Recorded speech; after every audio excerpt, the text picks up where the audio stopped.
Good evening, dear friends, and welcome to tonight's Boys from the Baltic Star. It is Friday night, and on a Friday night, when the three of us are together, we play Traveller, our great love and ongoing adventure. And it's a joy that all three of us are here tonight. It's interesting times in Faversham, but we're gonna. So for us, there's things in our mind, but we're going to put them away for now, and we're going to have a fantastic evening together, drinking wines and whatever else other people are drinking, and rolling some dice and having a good time because it's positive vibes guaranteed on this planet, Ewan, I believe. That's what I've been told. That's what I've been told. Word on the street has it as well. So that's two sources. I think that's a guarantee, no matter what we do or don't do, that I'd say the good times will be had. I'd say the street is the most trustworthy place to hear the word. Oh, quite possibly, quite possibly. Of course, we had to wait until we landed on the planet so that we could put our ear to the street and actually hear what it was saying. But we're here now, so We're here. it's good. How was I've heard that a lot of the ground is very dusty yellow, Ewan.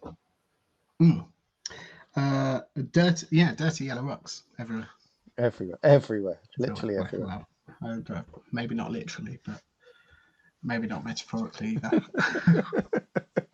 Emotionally. Who knows? Emotionally, yellow rocks are everywhere. Emotionally, yellow rocks are everywhere. That's the one. What a place. Well, that's where we could be this evening. We'll leave that to Ben in a minute to introduce us. But we are the Boys in the Baltic Star. We'll stream for about 2 hours this evening. There'll be a break in the middle where you can do what you need to do. We'll do what we need to do, and we'll return for the toast, the most important part of every night. We are a friendly and welcoming group. If it's your first time or your 100th time, you're very welcome. Feel free to lurk, chat, whatever you want to do. Interact with us. We'll interact generally with the chat if it's your first time. So please don't be confused if we bounce to what's been said in chat and include some suggestions in the game. In fact, if you click on the red sun, you can get involved in making some of those suggestions and changing the events. Anything dark pink will play a tune, and generally the more expensive things will make changes. You can give us boons. You can name a character. You can make Ben resplend. You can make one of us clonk someone for no reason at all. Spend a minute talking about something totally nothing to do with the adventure. Steal something.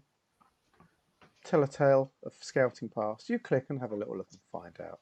There is always one thing for 1 credit and 1 credit only, which I think is there, which is I'll drink to that. Which, if you agree with something, just click on it and we'll raise a glass and we'll drink to it too. Whatever it is we're drinking tonight, special juice. Oh no, that's a disappointing special juice. Not going to get that one again. Oh no, the evening's ruined. Right, cancel it now. So much for good vibes on this planet. Vibes are gone. Black. Everything's black. It's bleak. Now it's oh god, it's all Next miserable. planet. Next planet. Let's just leave. Before I move on and introduce, I would like to shout out to another channel we're big friends with, and I'll do it again when they get here. The Monkeys, old internet Infinite Monkey Tales. They are running their 5th anniversary weekend this weekend, believe it or not. 5th anniversary. They're running 25 hours of games all weekend. They've started this evening, and they'll run through. There's loads of stuff happening. So if you've at a loose end this weekend, pop into Infinite Monkey Tales and just say hello and give them a bit of a, give them a bit of a hello and chill out. They've got a bigger team than us, but still, putting 25 hours together in a weekend is a lot of work, isn't it? That's I'm sorry, an enormous undertaking. It sounded like you said 25 hours. Yeah. That can't be right. Yeah, That's yeah, far yeah, too. yeah, That's not far minutes, too generous of them. hours. Yeah. God, if they're doing that for their 5th anniversary, imagine what they'll do for their 10th anniversary. I'm still amazed at their ability to actually know how many hours it's going to be in advance. Oh, well, there Slicker is they are that. than us. Yeah, they are so professional. They're just every month for them is the summer of love. Yes. Yeah. Everything seems so much less random. Mm, Exactly. so much brighter. It's like they know what they're doing. Swine. It is. It's almost a veneer of professionalism. Actually, I'm starting to golf them a little bit as we talk about this. So let's move on quickly. So who are we, the unprofessional nubbins here on this channel? My name is Luke. Hello, I'm in the top right-hand corner. And I play two characters this evening. I play Cara, who's on the left there. She is a hacker. She is an artist. She's a carouser. She's our trader, our ship's trader now. She might be doing some of that thing, maybe. And then second from the right is Soraya. Soraya is, she's very much a jack of all trades. She was a scout. She can turn her hand to a bit of this and that. She's learning how to fire a bow, and I've got enough respect for that. So, someone else who I have enough respect for is the man directly below me. There he is, look. Looking like Billy Bragg in his prime. He's my brother from another mother, the housewife's favourite, the Floofmeister General. He is the wonderful Ewan. Good evening, Ewan. How are you? Oh, I'm very good, thanks, Nick. I'm very good. All the better for that. I thought you were going to go to Ben when you said Billy Bragg in his prime. I'll be honest. It was difficult to judge which way you were going to go. I'm also very happy that we're all dressed to match tonight. It's pleasant. Yes, It brings me it's joy. weird, actually. It's because after this, we're all going to go and work in an Italian restaurant. Yes. Or do the props at the theatre. One of the two. Yeah. Yes. Either way, Chianti's going to be involved. Let me know though before we finish. Which Don't say otherwise to the I'll wrong one. show up at the restaurant and you'll both be at the theatre. That'll be awkward. Oh, well, who do you play this evening? I play two characters. I play one who's a former Wagner military general. Not a massive fan of the theatre, but he does enjoy the Wagner opera, it must be said. Agnar Arnson, who is 8 times out of 10, maybe 7 times out of 10, his medic. And by far the floofiest of all of the crew, it must be said. I think you can probably tell from the picture which one is the floofiest. And I also play Stefan Miller, who also, I'm not sure he's ever been to a theatre, to be fair, so I'm not sure he's probably hasn't got an opinion on it. Maybe that's something that we can fix whilst we're on such a pleasant planet, full of joy. Yeah. No badness whatsoever, just theatre. I'm pretty certain you watched some Shakespeare at Earth Park. There was a stage, wasn't there? That's true. Something did occur. The world is a stage. Maybe he just didn't realise that was what theatre is. And if the internet has taught me no frame of reference, nothing else, it's at least taught me that you can have strong opinions about something you know nothing about. Yeah, it's imperative. That's true. It's the one defining nature of the whole of the internet. It's the unifying factor, I would argue. And don't let lies get in the way of a good argument. Just go with it. Just roll with it. Just stick to your belief. Nice. Well, finally, a man who doesn't let lies get in the way of facts. A man who's willing to change his belief system for cold, hard science. He is the smartest man in any room for that very reason. He lives his entire life in the Twin Peaks dream sequence and is found often being carried around Faversham in a sedan chair on the shoulders of 6 heavily oiled Eastern European men. Not this weekend, sadly. But hopefully things will blow over a bit and the idiots can leave and we can get back to a much nicer town. He is the queen of said town. He's a wonderful man. It is Ben. Good evening, Ben. How are you? I'm okay, thank you. Yes, I'm not too bad. Yes, all is looking up because we have a traveller stream, which is always lovely. We have a traveller stream. It's lovely to see you, Ben. Yes, it's very nice to be back with you guys. I always appreciate these moments, even when we're, whatever it is, half a mile apart or 3/4 of a mile apart or something. As we technically are. Exactly. We make a very awkward triangle. Yes, bit lopsided. Yeah, very Lop much. cornered. Top cornered. Definitely not equilateral, that's for sure. Definitely Top-cornered not. triangle. Almost a line, I'd say. Almost, yeah.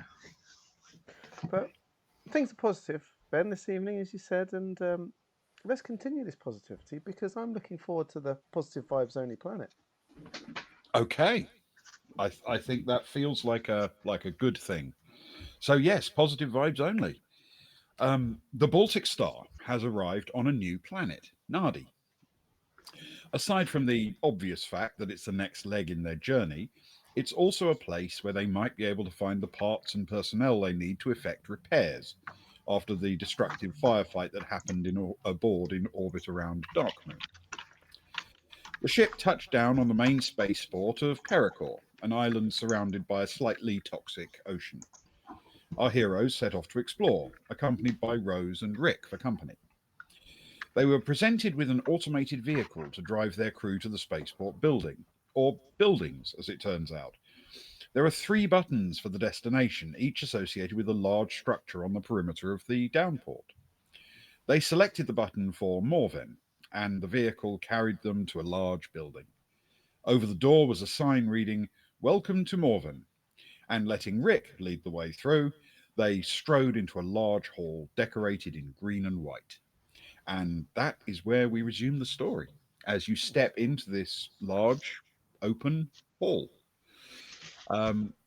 It's not busy. It feels like it's built um,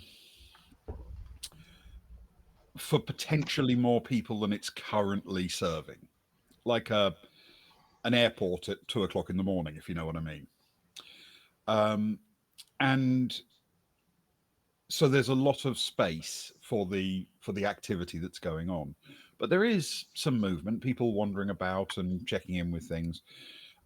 Towards the back of the building, you can see an area that seems to contain quite a lot of small parcel cargo, just stacked on various pallets and piled into painted rectangles on the ground, each one with a number painted to it as well, presumably going off to some destination in the city or arriving from it.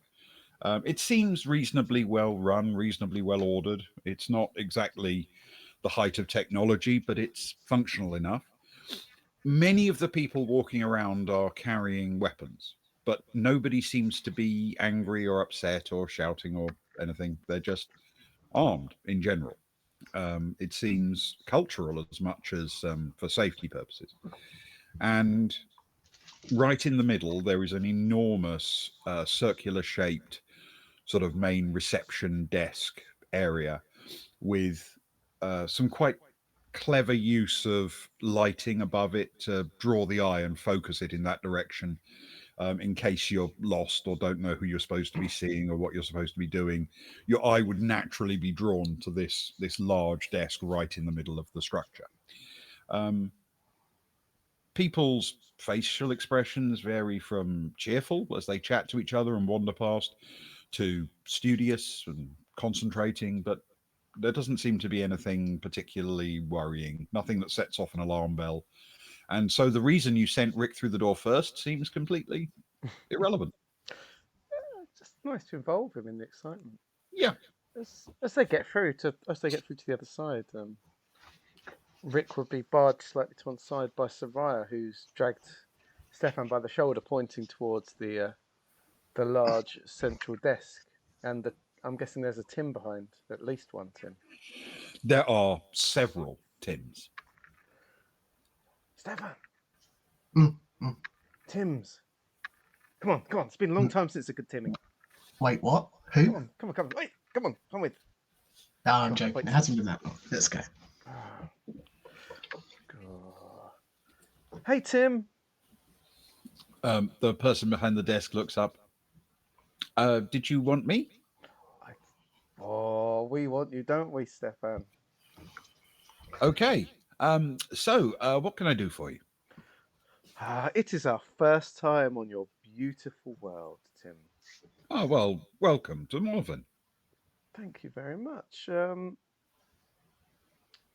do we need to cross your palms with silver, perhaps, or show documents, or lay down our arms for inspection? We're Don't offer 'em- pretty relaxed here, in fact. I can already inspect your arms from here. They're fine. That's not going to be an issue.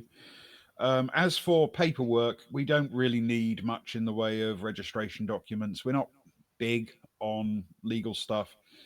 The only thing you will have to do is wear an identifying badge. Ooh, they sound fun. Yes, please. Okay. And he reaches behind the desk and lifts out a group of badges. Now they are notably coloured, very obviously, with a thick red and a thick white stripe. A little like the flag of Poland or Indonesia or Monaco, but on its side. Yeah.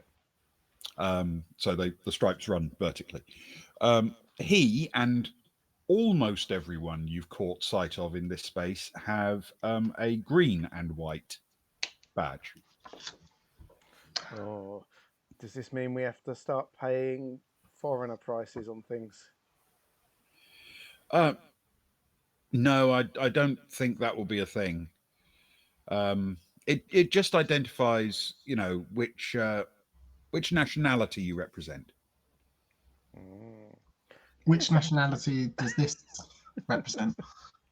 It, it actually represents Pericor Island and City, which is a free city, shared equally by the nations of the planet.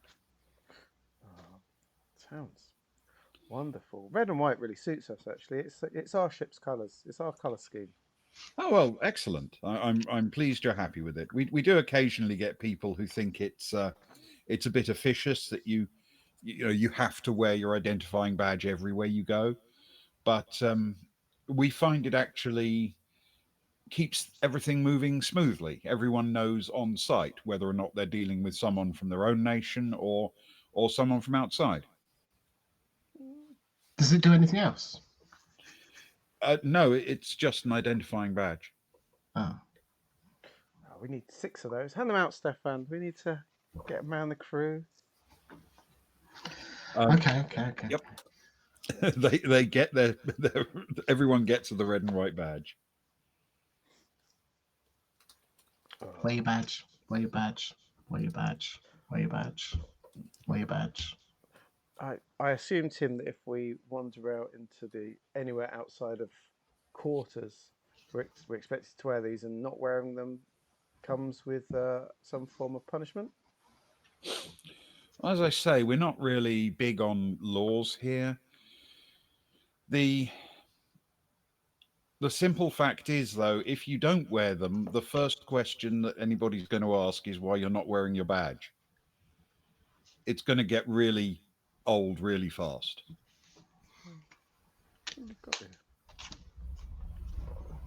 Got it. So you wear green, and then there's the other two, right? Dacinti and Furface. They wear different colours. Well, yes, there are colours for each nation. This is wonderful. Do you each have a different song as well for each nation? Not an official one, though. I mean, I'm not really familiar with what other nations sing. Ah, you don't cross over so much with other nations so much. I suppose to an extent we tend to stick to ourselves. Not I don't think it's intentional exactly. It's just how it kind of works out. That's fair enough. Is there generally trust between the nations? Is it all pretty chill here, or is there suspicion? I don't know what you mean about suspicion. It's all pretty harmonious, I suppose. This sounds great. Do you have sport? Anything? Competitions between the countries? Oh, most definitely. Oh, we love sport, don't we, Stefan? We're big sports fans on the Baltic Star. We are. Have you heard of what was it called? Gucky ball. Is that right? Is that right? She takes off her geek's cap and slaps Stefan on the shoulder with it. Oh, I'm only joking. Bucky ball. Have you heard of that? Yes, of course. I mean, we don't have the facilities on the planet to play it, obviously, but we have plenty of fans who watch it on the vids. Locally, we have a few sports that are played extensively, but the biggie, if you in terms of like international competition, is a game called Rat. Rats. Yeah, it's a local team sport that people take it quite seriously. Oh, are there places where anyone can turn up and play? Oh, sure. Yeah, I mean, in addition to the main playing arenas here on Pericor, where obviously most of the international matches are held on neutral ground, so to speak, every nation has its own rat pitches. Yeah. Oh, how does it work, Rat? Well, it's quite complicated to explain. It's okay. Broadly speaking, you have an area quite large with teams of 20. Oh, big teams. The rules are relatively simple. You have a ball. It's the right size to be easily caught and thrown. It's not the kind you'd kick around. You understand? And the ball is thrown from player to player. The basic rules are that if you throw the ball to a player who is in physical contact with an opposition player, then they have to drop the ball where they catch it. So in essence, you have to throw it to a player who isn't currently being what we call tackled, but it literally just means resting an arm on their shoulder if necessary, anything. So often you find people running around like just holding onto each other's elbows to achieve the tackle and cut out the potential access. At each end, there is a goal, which is elevated, and it's actually made of a series of 3 goals, one behind the other. So if you were standing directly in front, it would be easy to throw the ball through all 3 in a single throw. But the more acute the angle, the harder it is to achieve all 3 until eventually it becomes impossible. The angle just isn't there to get it through the second or third goal. You score a point each time you score for each of the goals the ball goes through. So there is a huge advantage to moving the ball towards the centre of the pitch to give you a higher scoring opportunity. This sounds wonderful, Stefan. We've nearly got enough players on the Baltic Star for our own team. How many short are we? I don't know. Let me. I could count up if you give me a second. Who's the my good Tim? What is the local team called for your country?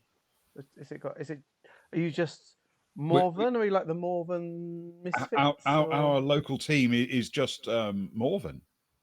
Morven. And More than what? Morven. Yeah, the Morven Lights.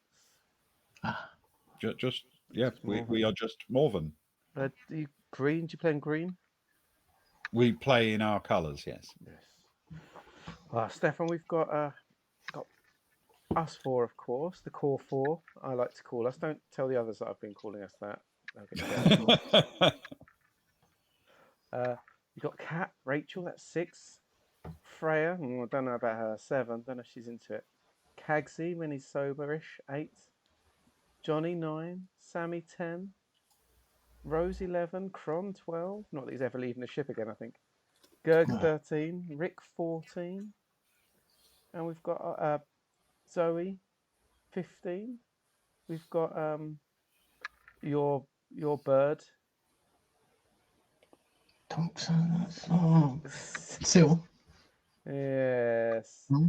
16. 16. And Yeah. we've got Sard, 17. We Ooh. got Caboodle, 18. I was going to say the maps. The Marps. Don't mention the Marps. Okay. Oh, We're nearly there. We're nearly there. oh. I'm Do you think we guessing. should enter a tournament? Oh, Good for team building, right? it would be good. We need a positive win. Oh, we something. need all the wins we can get. Yeah, we need some good vibes on this planet. Oh, there's only positive. That's vibes going to on this happen, isn't planet. it, Tim? Seems like a nice planet. Is it a planet? Is it a planet for good vibes, Tim? Oh, it's pretty relaxed, really. I guess the vibes are the ones you bring yourself. I'm gonna make that into a tattoo, Stefan. Well, it's a good one. It should go on a t-shirt for sure. The vibes are the ones you bring yourself. I like it. Can we get Tim, Can you get club thanks. kit? Can we buy kit? You may have noticed I like to wear. I like to pick sports teams and wear their gear. I'm guessing there's shops where we can buy the gear. Of course, yeah. Wonderful. But bear in mind, people would expect you to wear red and white. Because there's a foreigner team, is there? Well, there isn't, but the simple requirement would be that you didn't identify yourself as coming from a nation you don't belong to. Oh, what if we did, Tim? Not that we're going to, of course. We respect, don't we, Stefan? Every planet we go to, we respect the leadership of the planet. Almost every planet, yeah. Almost every planet, yeah. I mean, I think truthfully, it isn't as if there's a law. It's more of a matter of social etiquette and convention. Okay. People would just keep asking us. They would be confused. And we're much better at following that, to be fair, aren't we, Simon? Social etiquette, yeah, social etiquette. We're all about social etiquette. Good. Yeah. If I was to buy the kit and never wear it and only wear it when we'd left the planet, I suppose that wouldn't be a problem. I take it. Morven's a free country. You can buy whatever you want. Yeah, I like that. Anything we want. That's very interesting. There's many weapons. I assume there's places to buy and arm yourself. Yeah, well, we have a few gun shops, ranges, ammunition supply places, small arms manufacturing facilities, repair and maintenance, obviously, specialist sighting and administration techniques, people who need custom stocks, custom fittings, places to mount them on exoskeleton armor or vehicles. Oof. You name it. We've got people who can do that kind of work. You truly have. On a completely unrelated matter, Tim, we've managed to find ourselves in a situation where we've got a couple of holes in the interior of our ship. Where would be best to have these fixed, or to find some suppliers where we could fix them ourselves? Oh, well, you've definitely come to the right place. I think I can say without hesitation that Morven has the finest engineer facilities available anywhere. Can you recommend? You're actually in the right place already. Essentially, all you need to do is if you head, and he literally points with his hand out towards that office off to the side. That's where we have more than one maintenance team share a public access point. You can walk in there, pick whoever you fancy, and find out how much they'll charge. Did you say more than one maintenance I thought team? you said that. Yeah, I like it. You number them all, do you? I've never heard that before. That's I'm sorry. that's very funny. Low hanging fruit. I apologise to him. I apologise. I Does must tell my entire family. does Morven have good pubs and bars? The best. Any local delicacies that we should try? Well, actually, to be fair, that's something that is pretty much similar across all of the nations, to be fair. We have a relatively limited local agriculture. Mm. I'm not saying it's bad, it's just a bit limited. So everybody tends to share the same basic recipes for food and drink if they're made domestically. If Of course, we also import foods from, well, all over the galaxy.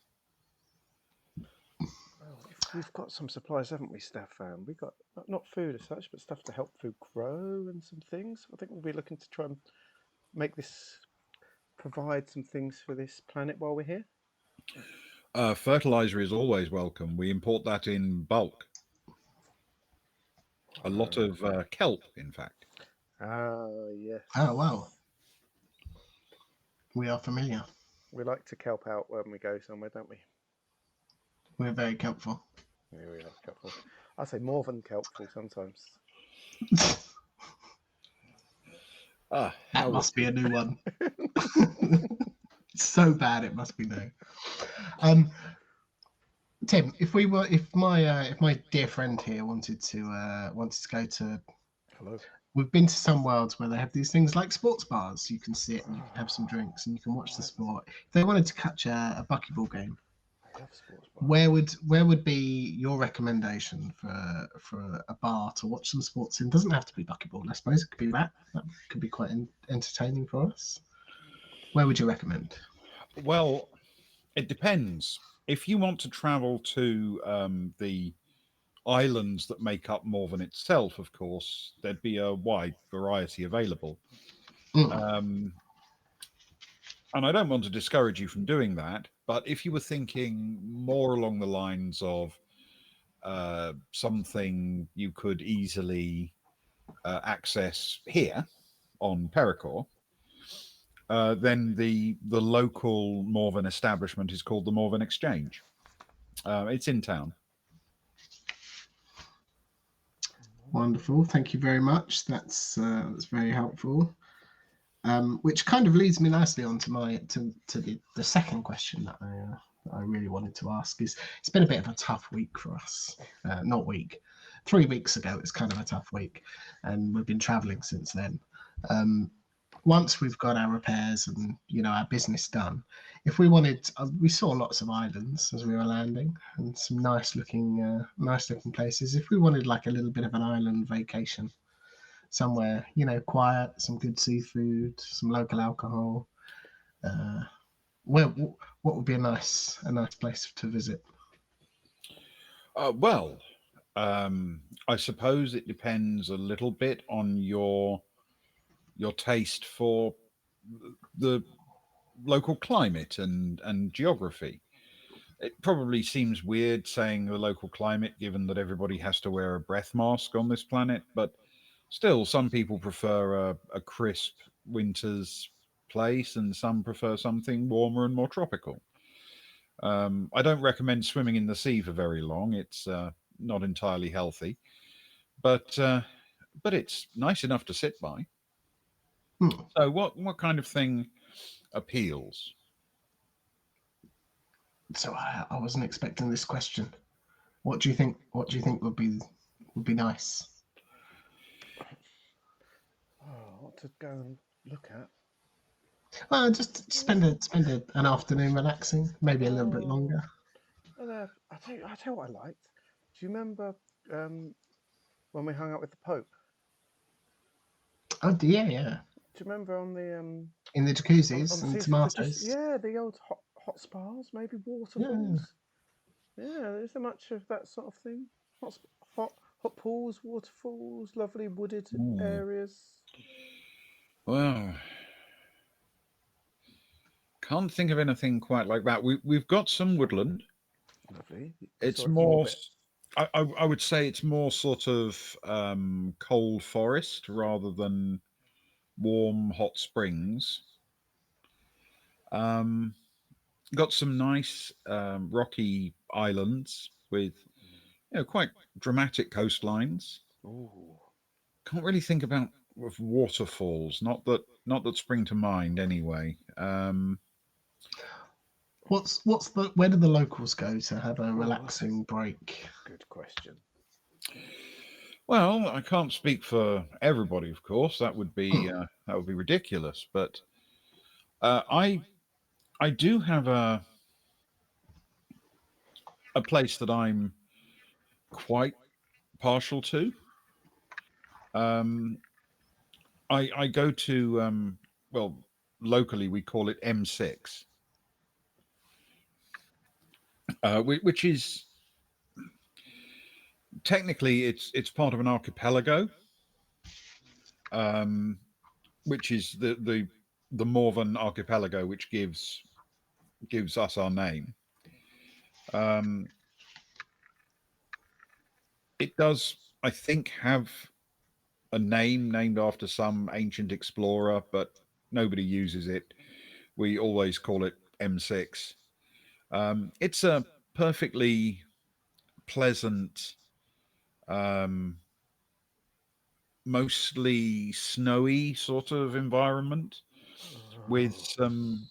some nice farmland, local produce. Uh, it's the sea around there is a bit stormy, the water's a bit deep, and it's pretty chilly. But if you're willing to enjoy a slightly cooler atmosphere, it's very pleasant. In the mountains there is some winter sport.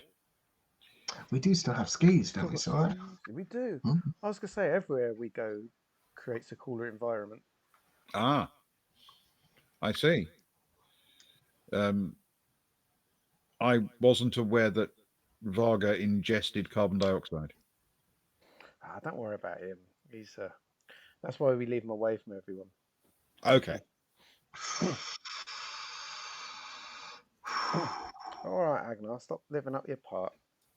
I'm just bringing in the carbon dioxide as much as possible, doing my bit for the planet, Like a beautiful flower. but furrier.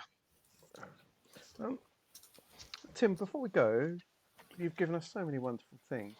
When we were looking on this place, when we thought we'd pop along and drop off and that,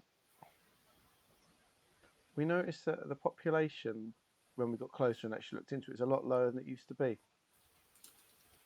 Is there any real reason for that? Is it just one of those things, planets grow and they ebb and they flow and countries and that? 'Cause it looked like there wasn't any like major wars or anything happening. Oh no, we wouldn't allow a war to happen. Everybody's too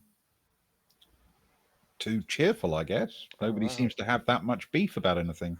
no, it's positive vibes only. I've noticed. Um, yeah, I suppose you're right. The population has been going down a bit. You do tend to notice it a bit. It's certainly less than it was when I was a youngster. Um, I don't know really. I suppose there may be people who keep track of these sorts of things. Hmm. Good to know. Your big boss man, um, uh, Driversan. Oh Is yes. is this the sort of man that a commoner like us could seek conversation with, or is he locked away carefully and only dragged out for special events? Well, the Lusso is. I don't know him personally. I would. I I suppose you could always go and visit him at his office and find out if you could get an appointment if you wanted to speak with him. But he's effectively in charge of Pericor, the Hmm. island, and the city. So he's in charge of, and there's multiple countries in Pericor, right? Pericor is its own thing, a free city, Lovely. shared and open to all. Yeah. But how to explain it? Okay, other than foreigners like yourselves, Like us, yeah. Lusso Drivisan is the only person on this planet who will wear red and white Okay. Hmm. because it's a formal appointment to indicate that he is the first citizen of this island city. I hope that makes sense. That does. Everybody else belongs to a nation. And when he became the Lusso of Pericor, he formally took off the colours that he'd had his whole life and replaced them with red and white. Hmm. So he sort of forfeited his nationality to take on a greater role, I suppose. One that should be none of the countries and all of them at once, I suppose. Officially, the moment he does so, it's considered. I mean, obviously, nobody gets shouted at over it, but it's often considered impolite to even ask which nation he used to belong to. Yeah, that's fine. Yeah, Oh, I good, mean, because that was my next question, and I'm glad you it's good to know. Phew, stopped me Stefan, before thank I goodness. mean, it before I doesn't did. matter if you ask. No, nobody goes to jail over it. It's just culturally, Hmm. if you're, I mean, they would understand because you're a foreigner, of course. They would understand that you weren't being offensive. But the idea is that once Simple you folk. become the Lusso of Pericor, you no longer have a nation of your own. The Lusso of Pericor. Oh. I see. Does once someone becomes the Lusso of Pericor, do they remain the Lusso of Pericor for life? Are there elections? Well, I suppose it depends on your definition of elections. There are elections, but the Lussos of the three nations are the only people who vote in them. Okay. The obviously, as there are three, what usually happens is that there's a degree of pre-understanding. It's usually the case that the Lusso of Pericor will be one of the three Lussos, Hmm. and that person will therefore resign in favour of a subordinate when they take on the new role. It's often therefore an older person, someone with experience, but who isn't going to be there forever. That makes sense. That makes sense. Is there power as the Lusso of Pericor? Would you say, or is it more of a head of state for as a figurehead, as someone to make the speeches to keep, you know, to keep It's everything together? neither of those really. The states are the three nations. So those three Lussos are independent heads of state. Mm. The three nations have designated Pericor Island to be a free city, and they jointly assign some suitable person to technically oversee it. That person is not a head of state even for international matters because we have three independent heads of state.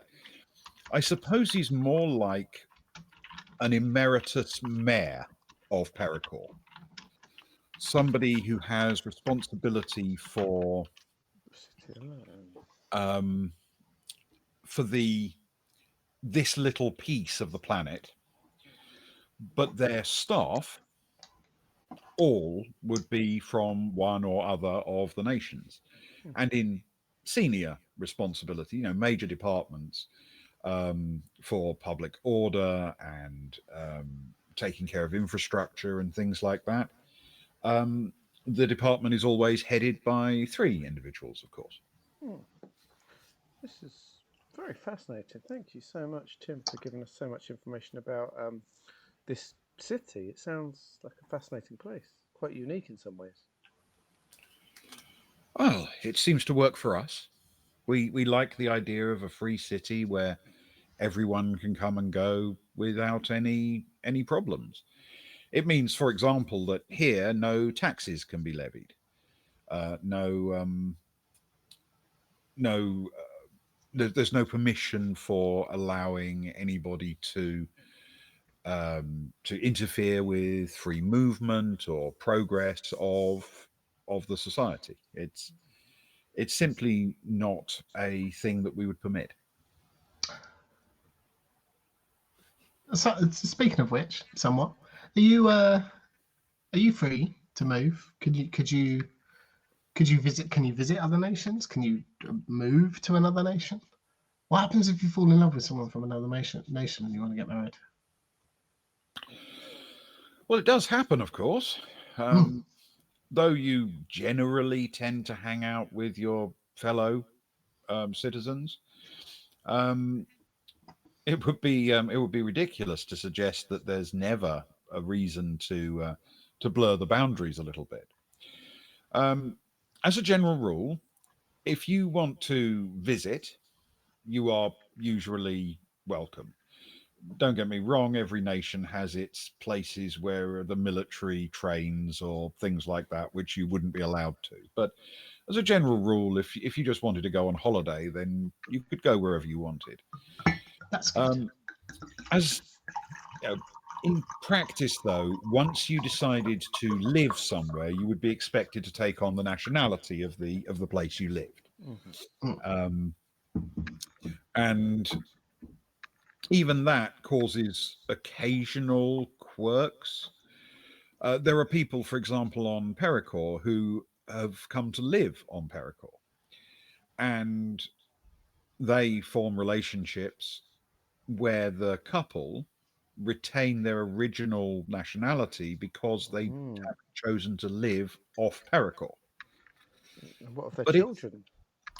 this is it. It's a little bit odd. You have to then assign your children the nationality you think would be best for them, or the one that you have the fondest memories to. I think it's a little awkward when that happens.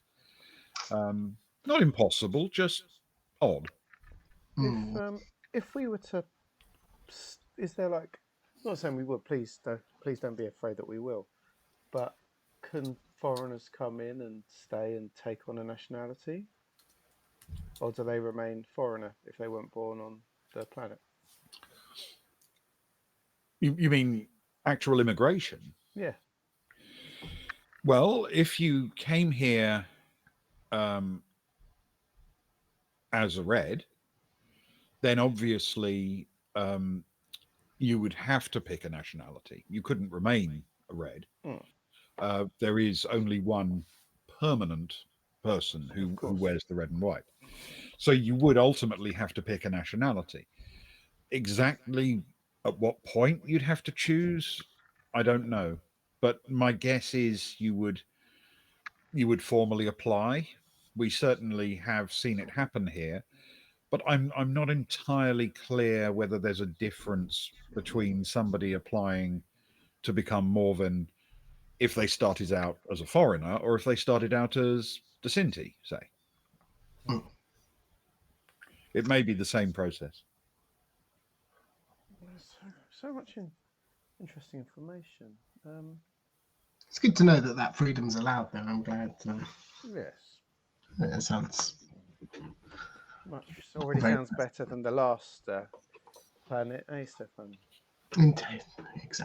Exactly. Um, Tim, do you take tips at all? Um, I of course. Please accept this 400 credit tip for all the info. It's all like just look, Stefan, just because you're tightwad, Oh, saving all your sorry. Did money. you hear my gasp? No, Why? Thank you. you've been really, really helpful. Look, this is More than worth it. this. I guess we're planning to stay around for a while. Is there a hotel that you would recommend us basing ourselves out of? Um, on Pericor, there are a few that I know of. I can't exactly give a personal recommendation because I've never stayed in any. Hmm.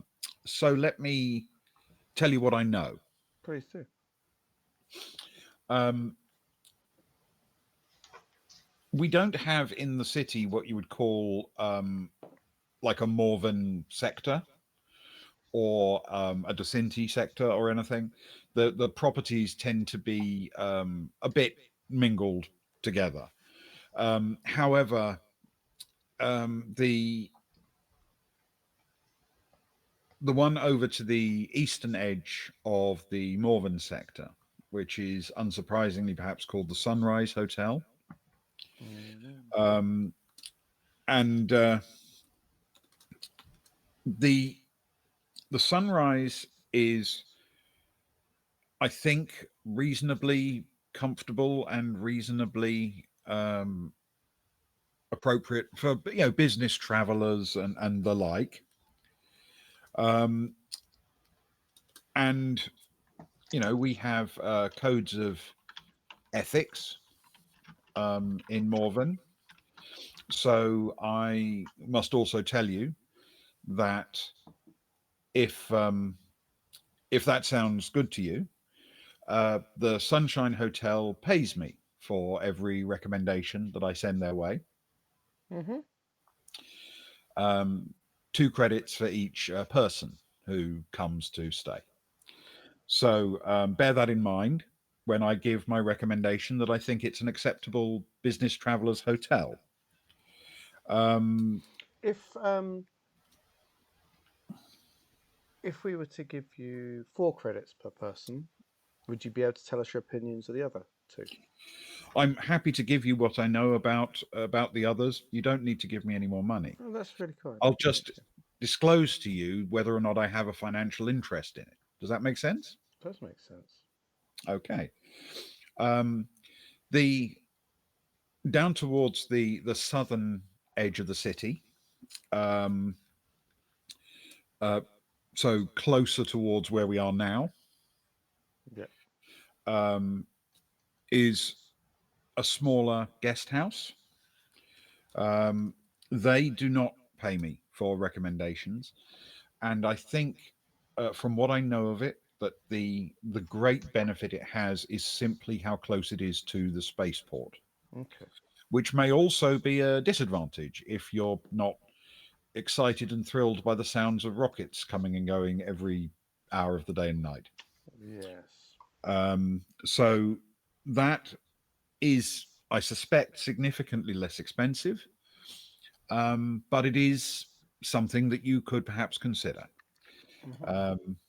I don't know what its facilities are like, but it is a place that I'm familiar with by name at least. And the other option, which I wouldn't go so far as to say I would recommend, but I've certainly heard some quite positive things about, is called the Hotel Trinity. Mm. Now, the Trinity is a larger complex. There's no doubt about that, and it has larger facilities because of that. It's well served with amenities, internal restaurants, swimming pools, that kind of thing. So it's a very very good. It's it's a very good place in terms of the features that it offers. I'm told it has an excellent bar, though I haven't tasted anything from it myself. And I have heard people say nice things about it, both as a place to stay and as a place to spend an evening with a drink or a meal. It is, however, by far the most expensive of the options, I think. And perhaps, as that might imply, they pay me 5 credits for every recommendation. It does sound good, though. Don't you think, Stefan? That's more our level of travel. When you've been Oh, stuck I on a wouldn't ship go for a that few far, weeks. but it sounds like it should be. I wonder if they have black walls for you. Did you Is it a bring your? Goth hotel? I was say, did you bring your joss sticks to burn in the room? No, well, yes, of course, always. He pats his little Tommy pouch. not your secret stash area. Not to burn joss sticks in there. Well, not in there. Oh, okay. Oh, God. They're always to hand. Okay. To Tommy. That does sound good. Thank you, Tim. You've been very helpful. Thanks, as Tim. we said. I feel like you've given us a True. real start on our journey here. Well, I'm glad I could help. Obviously, I'm not always on duty here, but if you need anything, then I or one of my colleagues will happily try to assist. And I hope you enjoy your time in Morven and the Morven establishments that I've mentioned. Thank you. Thanks. We appreciate you. Once we're away from the desk, Stefan or Sarah. Yeah, I've made like a page of notes on the planet already. This is brilliant. I love it. The vibes are so posy, Stefan. Listen, you know what we need to do now, right? Yeah, well, drink. No. We need to lose these stupid badges. We need to go into the other two nations' buildings and have exactly the same conversation with them, see what colour badges we get, and make sure that none of the information conflicts. Oh, you're assuming shenanigans. No. I just want to make sure that we're, that this place is positive vibes. We've got to make sure before we start forming a rat team and getting the expensive hotel and all those other things, watching bucketball games in the bar. Don't you think? Or do you want to just go? No, Should I we just like go? it. Like, it just I took need us to relax. just took us an hour. If you want to Oh, spend wow. another 2 hours just talking about, That's true. That's true. like I'm happy to. And to be fair, we've got all these I people think standing around watching us. I'm probably just wound up a little bit. I'm quite uptight. Maybe we do just need to check into a nice hotel and You got to remember, just posy relax vibes. a little bit, No time and to then be we uptight. can organise all of our deals and whatever else we're doing here. What are we doing here? Yes, I think Step one. I can't remember. Step one, fix the ship. Yeah. Step two, No holes. No holes. One hole. 1 hole. 3 holes. 3 holes. The right number of holes. The correct That's hole, what we need. Yeah. As many holes as it used to have. That's good. Yes. So sort the holes. Yeah. I think Cara wants to flog her gear. Ship money. Yeah. We need more money. We need to flog stuff because we'll need to pay for repairs as well. Yeah. Send a supply team to get supplies. Yeah. And then we probably need to talk to someone about this being part of the route for that the old deep night lot. The deep night. Do you know what the best thing about that is? There's 3 nations here. We could get them in a little bidding war and see who can offer us the best prices and whatever they need. Ooh. I mean, I'm no negotiator, but it's my initial thoughts. Neither of us are. We'll leave it to the professionals. Yeah, not us, not the dream team. No, we've got more important things to do. Yeah, I think we go for the fancy hotel. What do you think? I like the sound of that. I know he gets paid for it. It does sound good. How fancy is it?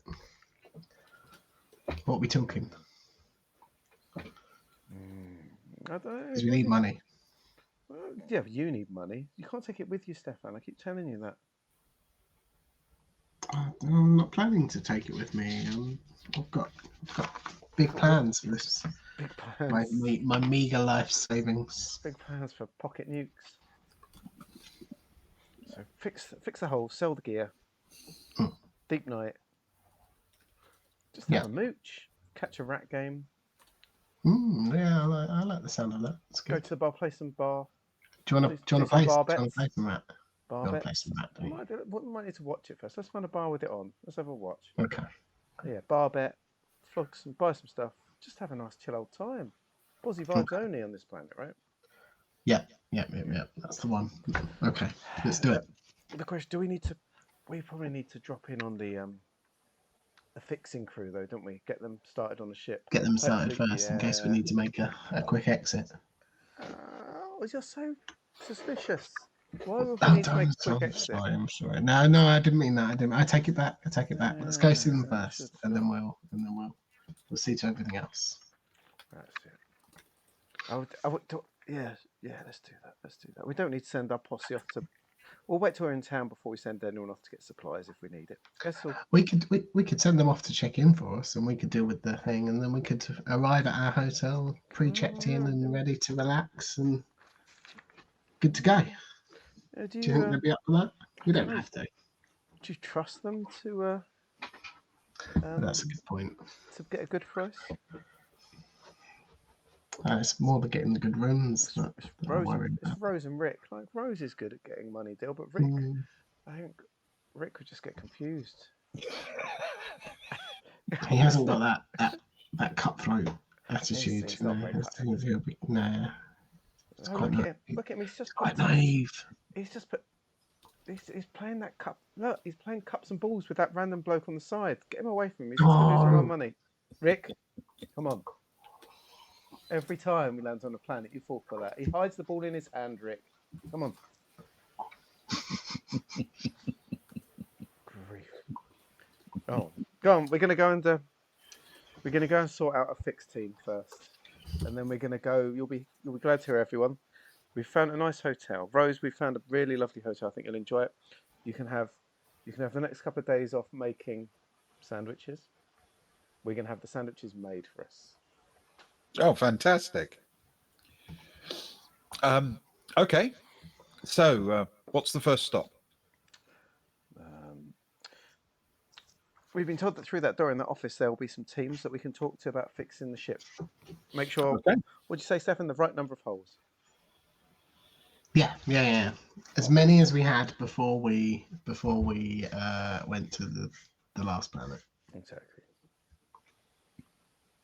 I'm sure. Kron will know.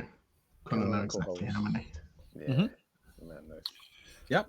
Fair enough. So, you head off across the hall towards the indicated office. Let's do that. All right. You arrive at the door, and as you approach, it automatically senses your arrival and slides open to reveal a fairly orderly office with 3 desks spread, around at a fair distance. Each one with a sign, literally resting on it, indicating the company that occupies this desk. All 3 companies share this office, so that a potential customer can come in and strike a deal with any of them.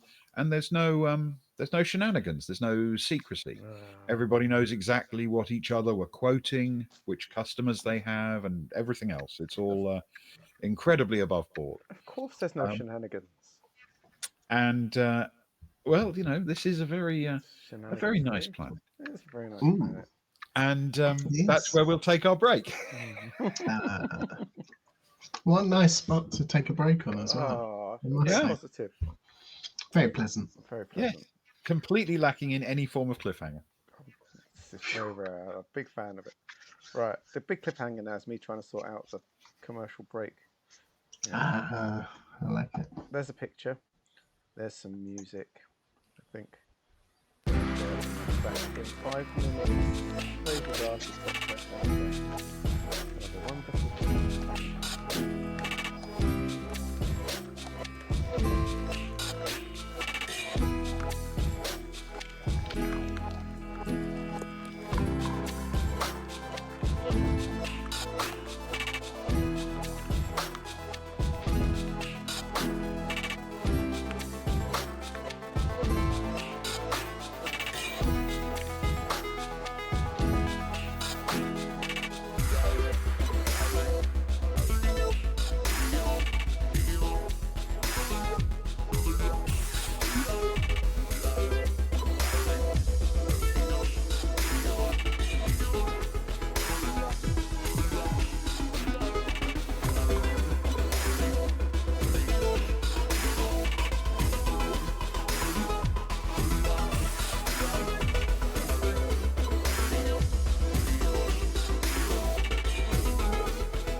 Sound.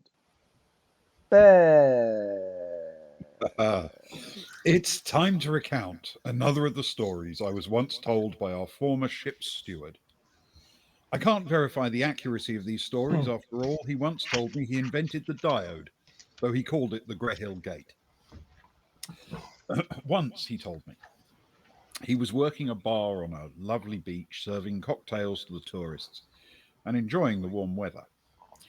Unfortunately, he witnessed a swimmer dragged under the water by a monstrous beast. Even more unfortunately, the locals, determined to avoid anything that might impact their tourist season, refused to act to deal with the threat. He, along with two others, set off in a boat to deal with the creature, though it turned out the rather elderly watercraft was arguably insufficiently sized to bear the burden placed upon it. It was, in the end, a deadly mission, and their captain was killed, but our heroic steward did manage to defeat the creature, at least in his telling, by unleashing a well aimed champagne cork. He had to swim back to shore, something that gave him a powerful thirst. When I'm really thirsty, I think back to our former steward, mostly because I miss his wonderful martinis. But it is oddly fitting that right now I am, in fact, thirsty, and I have a drink in my hand. So please join me in raising a glass to toast our fallen maritime hero, the late great Greyhill Bast. Great, great. Greyhill best.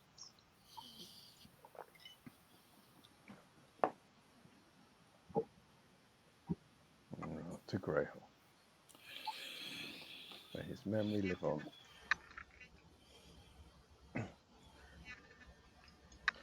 Even though his body was mushed up in a blender. Whatever bad things he may have done in life, he did not deserve what was done to him after death. Just a series of terrible rolls. That's why I'm putting it to. Persistence, I think, was the problem here. What was one of the first ones? Trying to enclose his toe in the bar to use as a bottle opener. I think that was one of the later efforts. When we had After the toe was pretty much all you had left. Oh, poor Greyhill and our terrible rolling.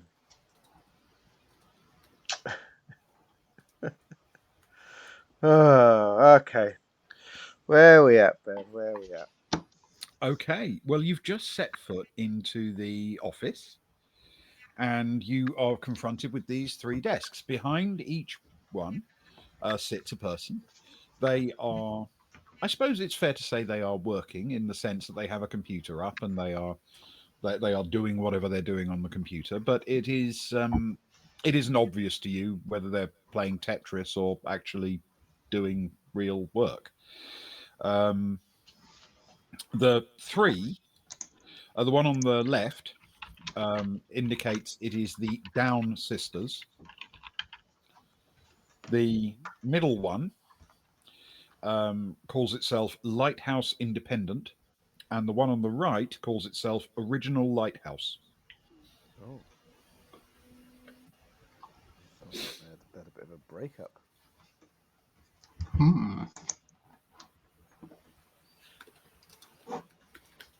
Do you say the prices are available, Ben? Is that like, do they have like, does everything look very comparable? From what you can, there are no price lists on display. Okay.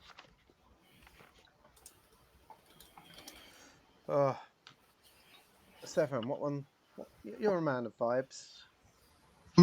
Which ones? Many. Which ones? Which one's getting you tingling? Well, if I'm totally honest, none of them. None of them are my type. But if we go for, I don't know, a vibey tingle, Ben, which one looks the most most likely they would fix a hole?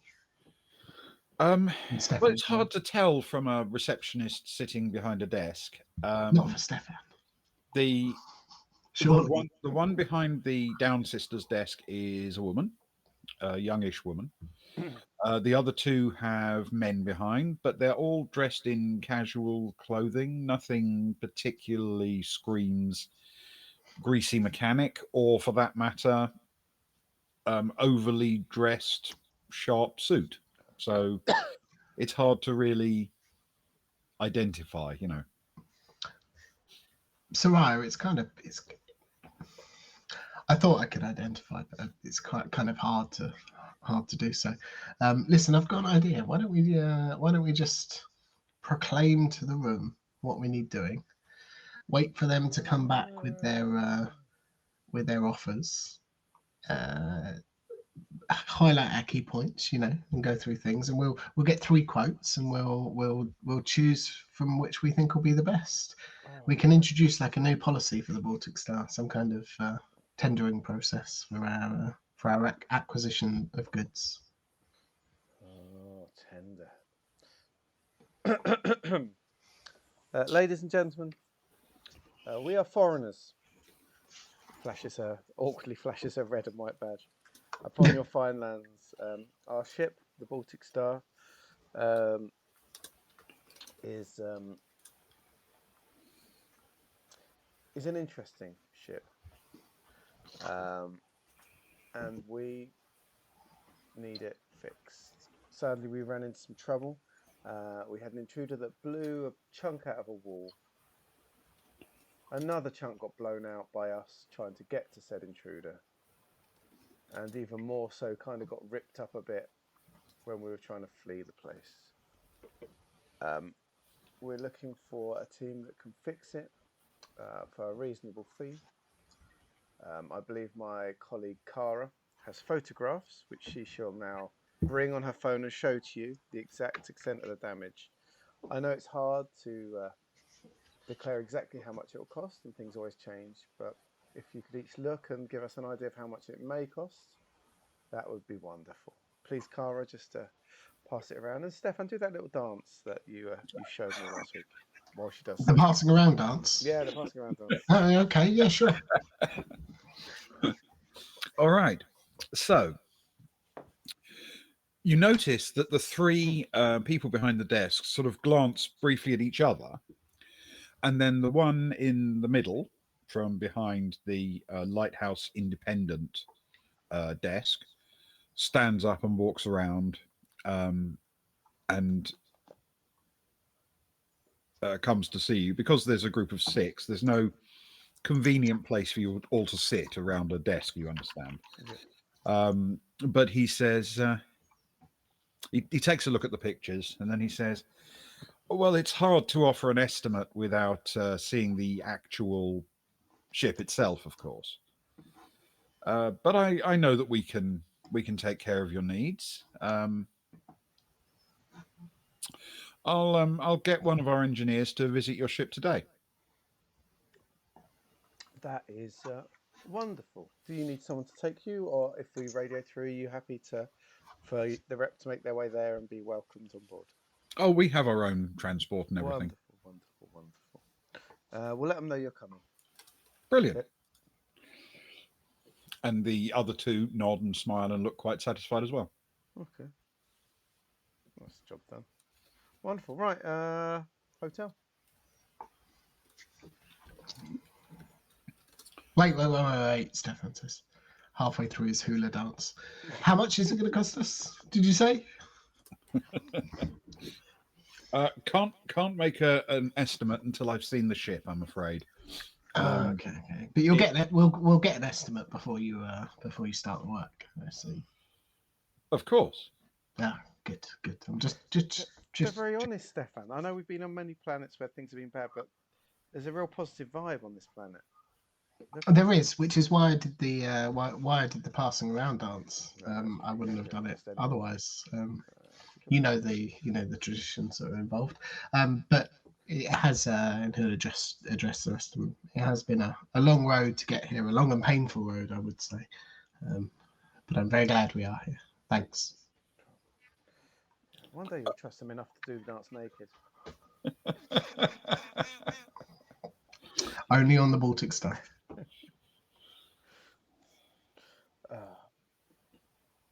Well, thank you, new friends. And, be seeing you. That's all right. Awkwardly, just walks off through the door, not quite knowing what to do. The vibe is catching, and Stefan awkwardly hula dances backwards out the door, not quite knowing when to stop. Did that interaction not go the way you expected? It didn't go badly. No qualms with it at all. Yeah. Qualmless. Indeed. Oh, as those leave, I guess Cara looks to Agnar. All right, now the dream team achieved that. I suppose we'd better get some actually make some money to pay for this. Okay. As you wander over, you see Tim at the desk, and he smiles and nods to you and sort of beckons you over. Hey Tim, how's it hanging? Just wanted to make sure you got everything you needed. We did, thank you. They were all very they sort of worked out between themselves who'd go and help us out. Actually, I don't know if that's a normal type thing. I've never had a ship repaired, actually. So You've not lived. so I don't really know how it normally goes down. But Would you like to? I think I'd first have to have a ship. Uh, You can buy ours. This is a nice looking planet. We could retire here. Well, of course, if you'd like to. I mean, I can give you a form to fill out for Morven citizenship. What do you think, Agnar? I know you are drawn to Kika, although you can never. We can't really go back there. There's still our brew with the safari, of course. We own property there. And tell you what, acceptance of the form isn't a legally binding contract, is it? I'll take one. Can I take one and save it just in case we enjoy ourselves? And I know nothing of the laws here. No, they're not laws, are they? They're suggestions. If you would like, I will send a copy direct to your device. oh, perfect. Thanks. I'll have a little peruse. We'll see how our experience here goes. It seems pleasant enough, but we've been here all of an hour and 10. So I might take a little bit longer to decide if that's okay. Naturally, yes. You look good in green, obviously, we're always happy to have new citizens. The only thing I would suggest is, of course, if you do decide to settle on this planet, Morven is definitely the way to go. So we're here. Tell me, what's the diet like on this planet? Is it plenty of meat? Right. We have a lot of agriculture. It's quite monocultural. Most of what we grow is a fruit called the lorm, and sort of lorm, Lorm indeed. LORM. Mm-hmm. Okay. The lorm is, well, I hear from people who don't grow up here that it can be a bit of an acquired taste. Foreigners often choose to have it with sugar, but if you grow up with it, it's just delicious and fresh. The other major crop that we have is a tuber, which we call the notato, because actual potatoes don't grow here very well. Now, you can make a lot of things from notato. You can make a kind of spirit from it. You can obviously have salad greens with it, and you can cook it in any number of different ways. And it baked notato. Yes, sauteed notatoes. Pretty much mashed notato. Yeah, I mean it doesn't mash as well as potato does, but it does mash. It certainly roasts and fries and bakes and boils. It's not the same as potato, but it's perfectly palatable. Good source of food. Nash browns. We don't have much in the way of animal farming here,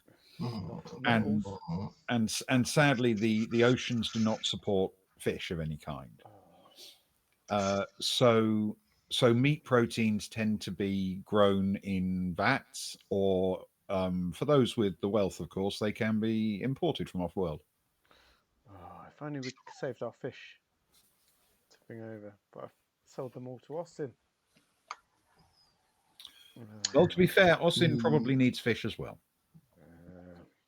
Austin needs a lot of things.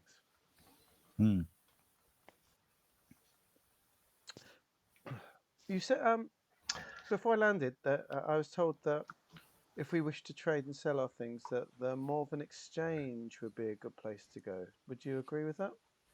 Yes, essentially the fact is most of the trading business, the materials are traded in this very building. Wonderful. They're brought on and off ships here, but the actual agreements are mostly struck at the exchange. Yes. This feels like it might be our next stop, Agnar. If you look so disappointed about the food, you nearly deleted that citizenship file immediately. Well, it's not all bad news. I suppose it depends on the depends on the rates that it would cost to import actual fresh meat that wasn't grown in a vat, should we say? But it's noted. It's noted. Still enjoying the place, Tim. Don't you worry. Agnar, why don't you catch up with the rest of the group? I just need to say something to Tim. What are you going to say to Tim? It's a separate. Well, you can tell me, and then I'll go catch up with the group, and then you can tell Tim. I'm just making sure that you're embarrassing me. Okay, it's fine. I won't embarrass you in front of the Tim. Tim. Yes. We're gonna book into the Hotel Trinity. Okay. And it's my friend Agnar. It's his 50th birthday, and we're wondering if you could, as you're employed by them, I wonder if you could swing a nice large basket of fruit to be sent to his room for his birthday. I'll pay you for it, of course. It can go on our bill, but I just wanted to see if you could do it, so it's a surprise for him, as you have connections. Would that be okay? I can certainly let them know you're on the way, and make sure that they will know to provide it. Yes, of course. Thank you very much. Really appreciate you. Thank you. Oh, you're most welcome. And you've certainly earned your bonus credits, as we will be going to the Hotel Trinity. Well, thank you. And as I say, I always feel I need to disclose the fact that I get a small sum when I direct people to a hotel. It's important to me that people are aware of all of the influences that might fall upon me when I make a recommendation. You're a splendid man, and Morven is blessed with you being the first one that so many see as they enter this city. Yes. No, well, it's very kind of you. Thank you. Right. Anyway, come on, Agnar, come on.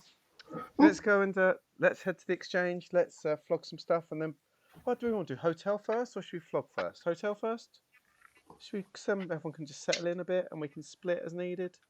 Should we hotel first? What? Sorry, I was catching up with the rest of the crew. What did you say? Hotel first. Why did it take you so long to catch up with them? Mostly because you and took my earphone out because I thought it would be more interesting if I didn't hear what you just said to Tim. Well, we've got a lot to talk about. So much to talk about. Let's book the hotel in first. Okay. We'll book the hotel in first, and then we'll flog some stuff. We'll have a bit of drink, and then maybe do a bit of deep night business when we're bored of all the fun times. Because it's really positive vibes on this planet. It is, and we're due a positive vibe and a bit of a relax, been a long time. Some downtime. So long. Okay, so you make your way out of the back of the building. It leads to not the most sort of inspiring spot you could imagine, a bit of a ring road, really. But on the other side of the ring road is clearly the city, or at least a portion of it. It's quite spread out. It's reminiscent of a sort of desert city in North America rather than an old European city. It stretches off into the distance. if you've ever seen like a shot of Los Angeles from the Hollywood Hills, think something like that. It's an enormous sprawling place, and though the buildings aren't themselves huge or necessarily very tall, many of them are single story. The fact that they stand in completely separate plots of land means that the whole thing has a very frontier feel. You know, it's all splayed out rather than built up. There are, of course, some more elaborate structures, and the city wraps to a degree around the entire spaceport. But it seems that this part that you're facing onto, towards the sort of north-ish side, northwest of the spaceport, at first glance, it definitely appears to be one of, if not the most populated and busy sections. There's a large number of buildings. Some of them are fairly substantial. It's, you know, by its nature, it does have a slightly frontier town kind of feel, but it looks smart enough. Um, the buildings aren't particularly interesting architecturally. A lot of them look very similar to the one next door and the one after that, as if they are constructed units. Now, that may be because of the fact that this is a free city, sort of assembled by committee. So, you know, they decided this is how big a unit needs to be, and they just built a lot of them. But it's hard to sort of tell just by glancing where you are. There's no sense of a neighborhood or a particular style or theme. What you do notice on this side, close to the Morven spaceport building, is very definitely a sense that most of the buildings here are in Morven colors. They have banners or awnings, flags, or painted decorations on the buildings, very much in Morven's green and white. What was the name of the place we're trying to get to? Or the exchange. Trinity. The Trinity. The Trinity. Oh, the Trinity Hotel. Trinity Hotel. Thanks. Yes, it isn't immediately obvious where that is from where you're standing. Yeah. Stefano got Sarai. How's it going? I think it's pretty obvious that it's somewhere in the city, right? Oh, it's got to be. The plan? Is that where we're trying to go? Yeah, Hotel Trinity sounds good. What? But we'll just How do you feel? To help me relax a little bit. Yeah. What about a little wager, shall we say? A little wager? Yeah. Okay. Yeah. You, me, and I don't know, maybe Rick. We'll ask him after. I just wanted to put it past you first. But you see this like really busy 12-lane ring road that's running around the city that we've got to cross over. Yes. Last person to the other side owes say 50 credits. 50 credits and a toast when we finally get to the bar at the Trinity Hotel. Oh, you're going to frogger me across across a wide road. Yeah, I certainly am. That is now a verb. We don't have to. I'm sure we can come across many opportunity. No, I don't fancy coming last. I'll tell you what, Rick. Yeah. We're having a race, Rick. Do you know what one of those is? I enjoy a bit of sport. You do enjoy a bit of sport. I picked the wrong just person. chose poorly. I should have picked Wallace. Okay, well, too late now. We're having a race, Rick, across a wide road. That seems really responsible. Oh, I agree. Nothing can possibly go wrong. Exactly. My good friend here will lay out the rules. This is a terrible idea, but you know. If you don't want to, we don't have to. I don't want to force anyone. I don't want it to come back on me that I've made anybody take part in this event, because there will be other opportunities. I'm sure. We've got Agnar here. He's a medic. Oh, that's true. Yeah, that's a good point. That's a good point. How would you like listen, to Rick, race across? good question. Listen, Rick, you, me, Soraya. This big old busy ring road. We've got to get to the other side to find our hotel. Apparently, maybe, not sure. Last one over there. In fact, the let's make it more interesting. Let's say the second and the third person over there owe 50 credits to the winner, but the last person owes us, in addition to that, a toast when we reach the infinity bar. All right, I'm up for that. Second rule: there are no rules other than that. Don't know like that. Don't do it. Don't do it, Rick. He'll like push you under a bus or something. Me? I'm hurt. Okay. Not as much you'll be, Rick, after he pushes you under there. You steer clear. That's true. He's done this before. It's got previous. Jeez. My backstory just took a dark turn. That time we spent as students together. Right. Okay. Now, I feel very strongly that this is going to be athletics, dex, and dex. Glad you said that then.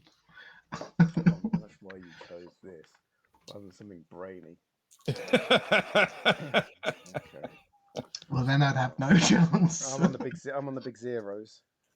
Oh. Yeah. Rick does actually have an athletics dex. Oh my goodness! Just one. I've got a boon from Slayer. Slayer's rooting for the girls here. Here come the girls. Nice. One of the dice that looks good. That one looks good. It's reasonable. I want my credits back after spending them all on Tim.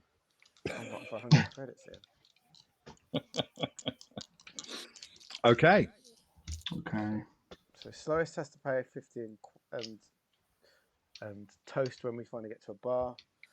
Yep. Second place pays 50 and the winner takes $100 dues. Yep. Here we go. Okay. No, I've not. My dice are very cold. Oh my goodness. I actually rolled terribly. I'm sorry.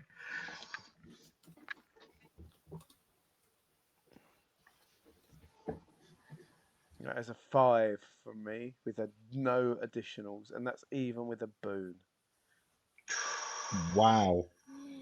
That is for Rick a total of 8 plus 2.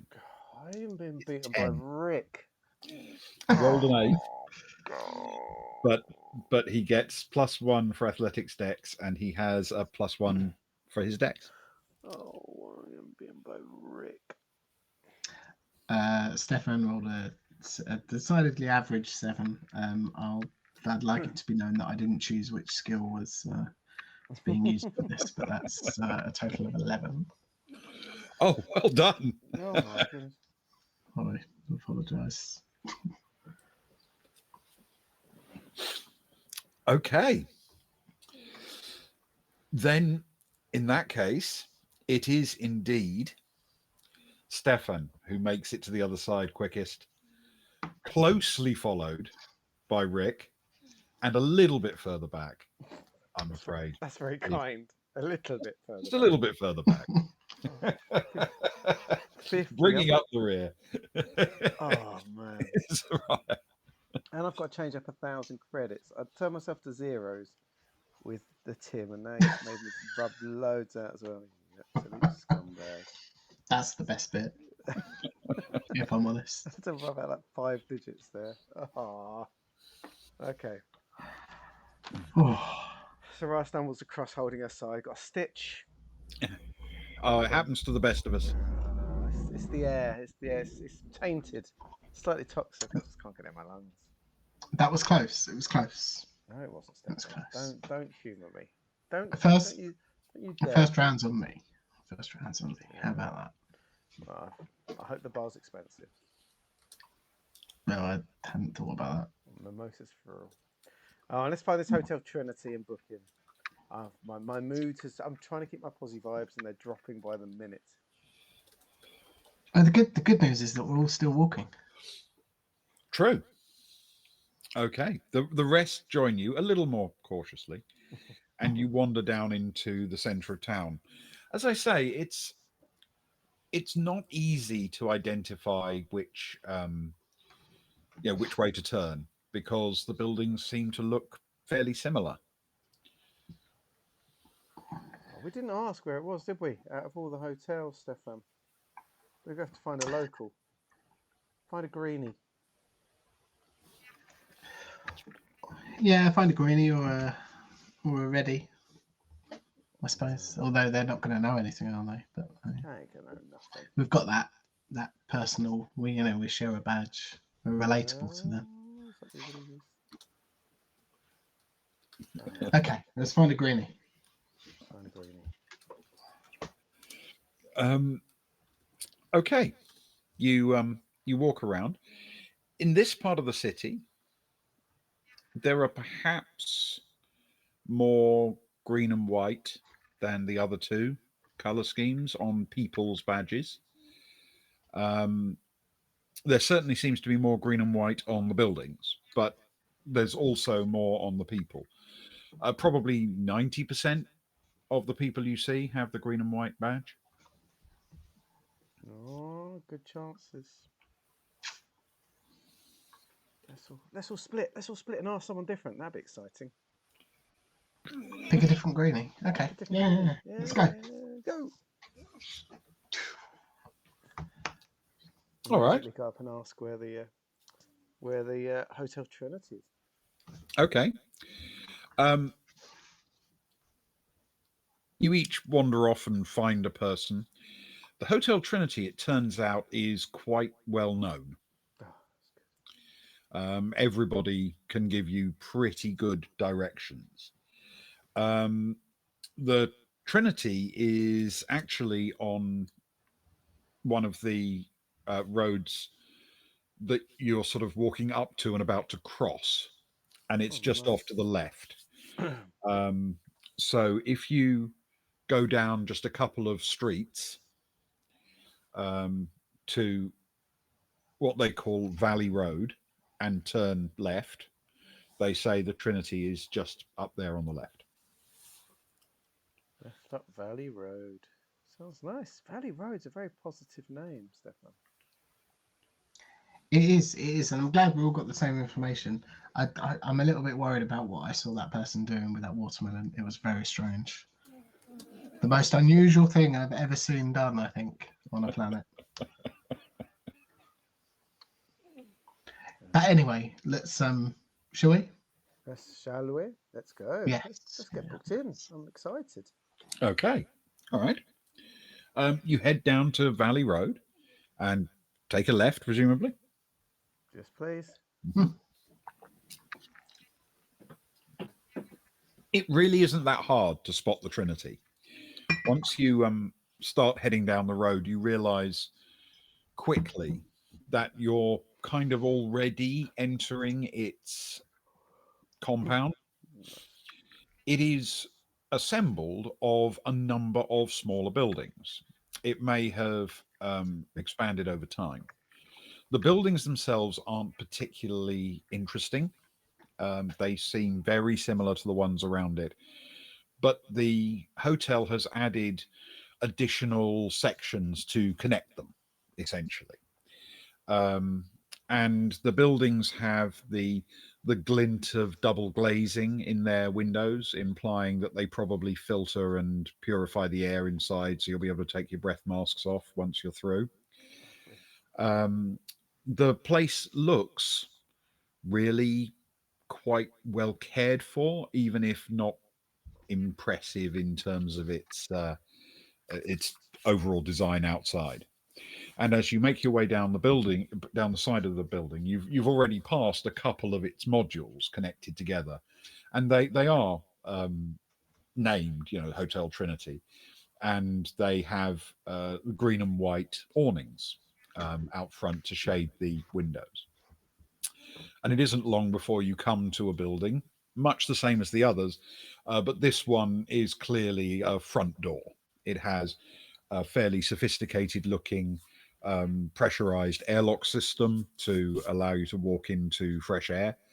And it is, that entryway has been built out into quite a sort of an archway to make it clear that this is a way in. After you. Don't. You led the way across the road. Beauty You led the way before- into the hotel. Beauty before age.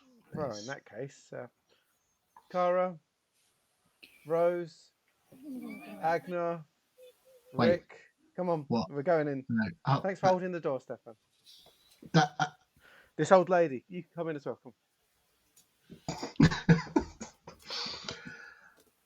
And then Stefan enters after the old lady.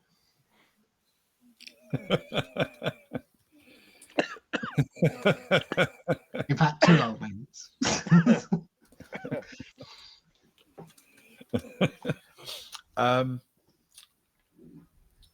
You walk in. Inside, the rather functional exterior is completely replaced with quite an elegant and smart looking interior. You've gone through an airlock. It's an automated one. It works extremely efficiently to get people in and out. And on this side, there is a little sign reminding you that you can now remove your breath mask. So you are now in an environment with filtered air. The air outside, there's nothing unbreathable about it inherently. It's just got some tainted toxins in it. So you wear a filter basically. Inside, you don't need it.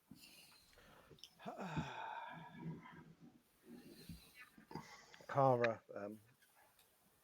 gently maneuvers her way past Soraya. Stefan says, "I'll book us in. I'll book us in. I've got things sorted already. Rose, why don't you come with me?" Okay. Rose accompanies you to the desk. Is it a lady or a gentleman behind the desk? It is a Tim. Good evening, my good Tim. How are you? I'm very well, thank you. Can I help? You can. What an honour it is to be in such auspicious surroundings. Well, thank you very much. Are you checking in? We are. We would like to book three twin rooms, if that's okay. Absolutely. Have you stayed with us before? We have not. This is our first time on planet. You may see from our badges we are out of towners. Of course. I don't like to prejudge such things, obviously. Obviously. The obvious thing I need to tell you, because not every hotel operates this way, our rooms are not sold by the room rate. They're sold by the person. Ah. Your party size is 6? 6, yes. I'm afraid we don't have a suite for 6. We do have a 4-person suite, and we can then do a twin room. Or if you'd prefer a mixture of twins and singles, any way you like it, it's going to work out at the same price for 6 people, which is 55 credits per night. In total or per person? 55 per person per night. Seems reasonable. Is there a chance to take 3 twins? Of course. Wonderful. 55 per person per night. Agnar, how many nights do you want? I suppose that depends how long the repairs are going to take, doesn't it? And the rest of our business. Well, it's going to be 330 credits for all of us each night, which isn't much. Stefan will cover that. What's The what? Oh, no, Stefan. Agnar will say, should we take a week then? take a week? Oh, Or is that too long? 4 nights. I'm just 4 nights. We can have a nice old time. 4 nights. okay. Yeah, a long weekend. Long weekend. Long weekend. A long weekend. Is it a weekday or is it a weekend here? I'm not even Oh, sure. it's hard to know. What day is it, good Tim? Different planets operate different day cycles and different calendars in terms of holidays and things like that. The reality is there is an Yes. arbitrary ship's time which is used by ships all across the galaxy for reasons that have been long lost to history. It is 24 hours long. A fine use. But the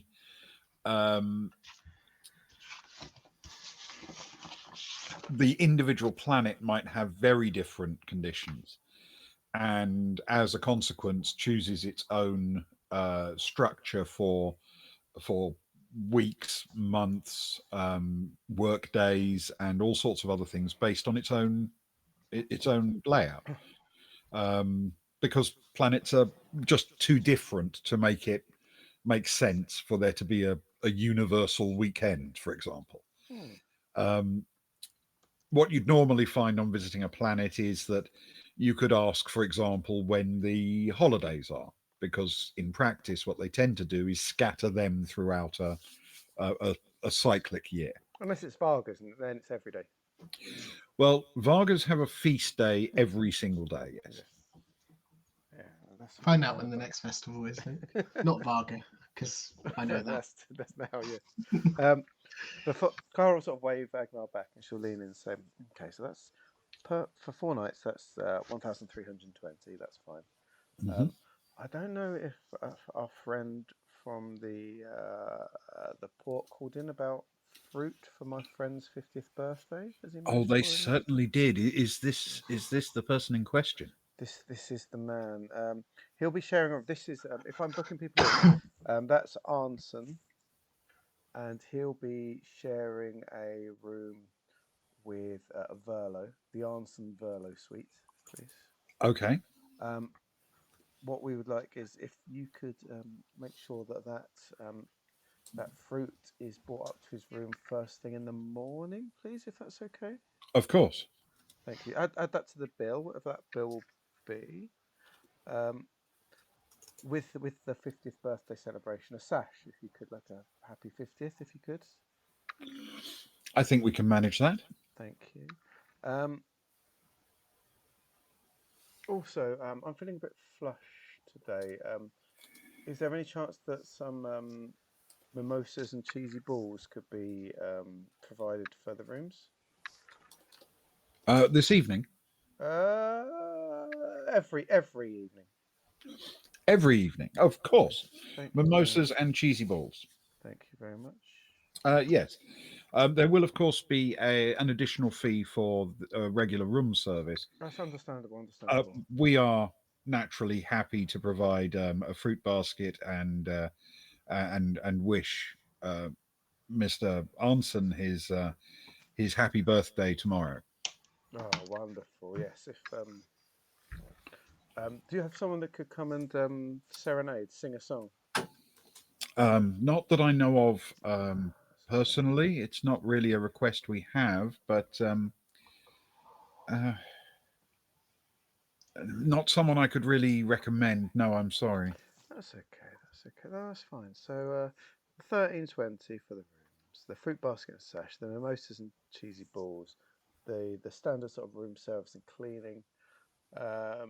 3 rooms, the Arnson and Verlo, the Laska and um, Rose room.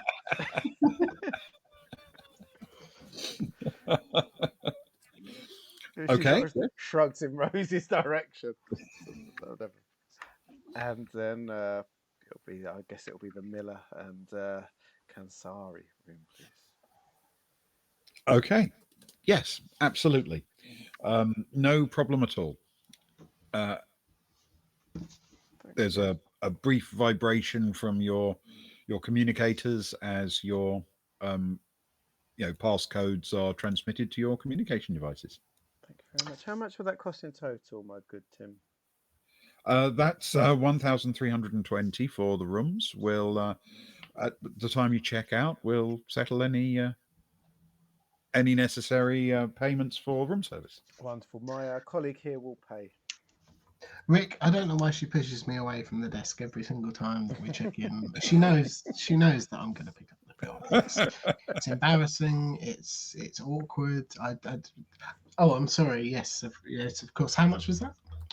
1,320. Yes, of course. Please, here. With my gratitude, I look forward to hopefully a very, very memorable stay for this special occasion. For all of us. Of course. Well, welcome to the Trinity. You shouldn't have any difficulty finding your rooms. They're in Block C, which is just through there. The swimming pool, the main swimming pool, is towards the rear of the hotel. We have a garden area, which is domed to so that you don't need breath masks there as well. There is a sports centre, and we have 2 bars. There's a snug and a sports bar. Oh, I'm never leaving, Agnar. I'm not picking up the whole bill if you're never leaving. maybe a little bit. Send me over those files for citizenship. Oh yeah, of course. And they'll forward on the message.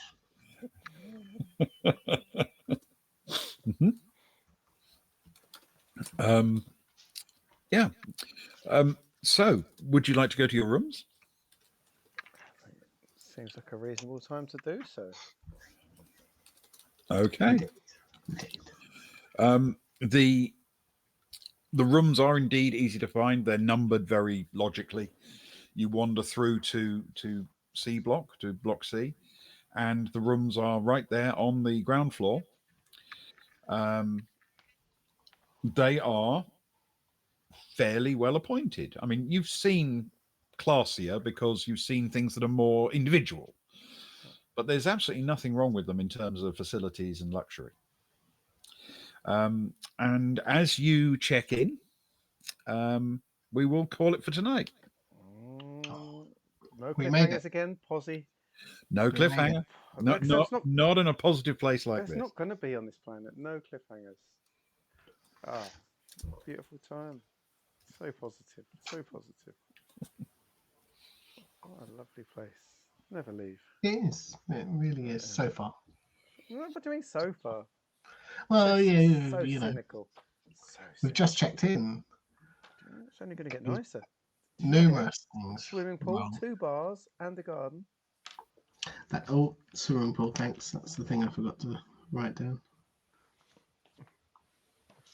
No, positive vibes only. And sports facilities. Sports facilities. I hope they've got a rats court there. I was going to ask, but next time. I think Rat is played on too big a field for a hotel of their own. I was tempted to ask at the time, actually. Like, he said it was a very large space, which pretty big. Is subjective considering that we've just spent 4 weeks in Jump. Yes. You've just spent 2 weeks in Jump. We've come from a long way, so everywhere's big. A large space is very subjective, but it'd be interesting to see. Oh, Slayer, now you're talking. The pool, yes. We've got a Rose's cat, Ben, if that's okay with you. Of course it's okay. Yes. Right. Rose's cat. So, when the Baltic Star was in orbit or on a planet, the rituals of the ship tended to become somewhat informal.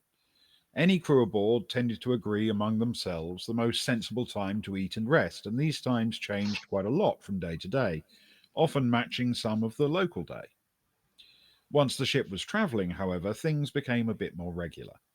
The reason for this was the need to maintain a formal pattern of watches on the bridge, so somebody was present at all times. It was also to make sure that Cat Aralesti was given plenty of time away from her post, so she'd be available at the most important moments of the journey. This structure also meant some modest limitations on the crew's flexibility, especially when it came to meal times. Meals, meetings, maintenance, and works periods had to be scheduled in line with the same watch pattern, and this was something that the crew mostly adapted to very easily. Mostly. Rose's cat Caboodle was not impressed. When the ship was at rest, there was always someone who was available to feed the cat, or could be shouted at until they made themselves available.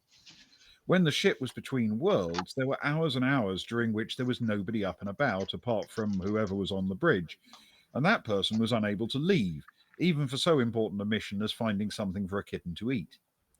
Sometimes, and this was truly baffling, the entire crew, except for a single person, was gathered in the lounge for a meeting. An entire crew in the lounge, within mere meters of the food, and none of them willing to feed the cat even a little bit. On the positive side, this routine meant that the majority of meal preparation was done on a fixed schedule and by the ship's steward, who was Rose. Rose was very much Caboodle's favourite human. The kitten lived in Rose's cabin whenever she wasn't interrupting Gerald Cagg's day by sleeping on him. Perhaps interrupting is the wrong word. It's hard to interrupt someone who's never actually doing anything. Caboodle went to see the airlock opened and gave her normal farewell to the party that was going ashore, including Rose. At once she caught just the slightest change in the smell of the air. Despite the scrubbers, filters, pumps, and ionic grids, it was forever true that some subtle sense of the atmosphere of a new world leaked into the ship, as long as there was some positive pressure. Caboodle raised her head and closed her eyes. The air smelled fresh, interesting, spicy. It was intoxicating, and she curled up by the airlock to rest there so she could relish this amazing new sensation. As Silsava walked past, she smiled, because she would tell everyone at dinner that Caboodle missed Rose so much that she was sleeping by the airlock awaiting her return. Oh, Ah, beautiful. I love it. I feel bad we've dragged Rose away again. Poor old Rose. Poor Rose's cat. I think Caboodle will cope. I hope so. I hope so. Those that tend to spend a lot of time on the ship have looked after her well to this point. That's true. Very true.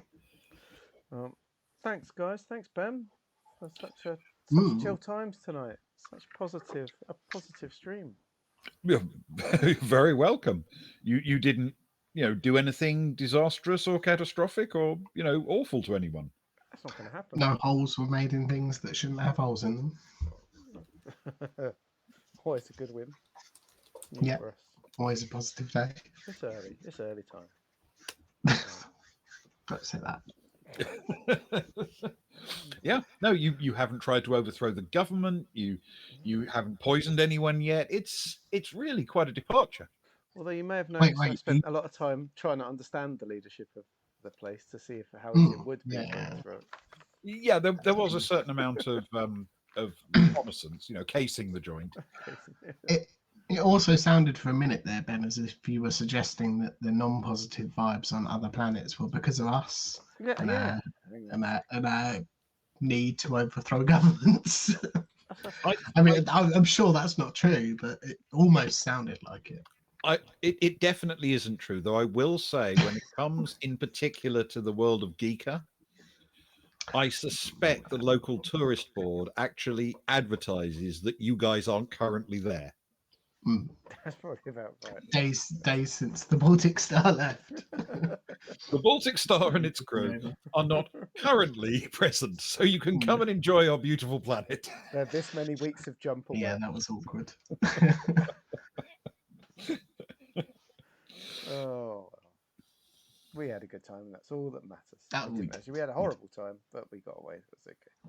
But as you say, it's it was a lovely planet before you got there. I'm sure it'll become a lovely planet again. Ah, exactly. Just needs time. Yes. Right. We are done for this evening then. No idea what's happening tomorrow. We'll discuss it. Okay. I know we're doing villages next week, though, Ben. Spurs Good. says can do villages next week, so that's good. So we know what we're doing next week. We just don't know what we're doing tomorrow. Solving a murder. Always the way. Right. Well, thank you very much.